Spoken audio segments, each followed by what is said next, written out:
प्रभावेण चण्डीजापः शुभो भवे नाकवचम् नार्गलास्तोत्रम् कीलकम् न रहस्यकम् नासूक्तम् नाभिधानम् च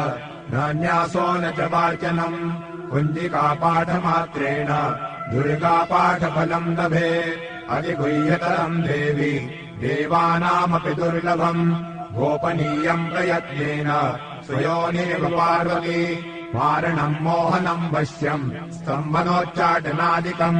पाठमात्रेण संसिध्ये कुञ्जिकास्तोत्रमुत्तमम् ॐ ऐं ह्रीं क्लीं चामुण्डायै विच्चे ॐ गौं हूं क्लीं जूं सः ज्वालय ज्वालय ज्वल ज्वल प्रज्वल प्रज्वल ऐं ह्रीं क्लीं चामुण्डायै विच्चे ज्वल हं सम्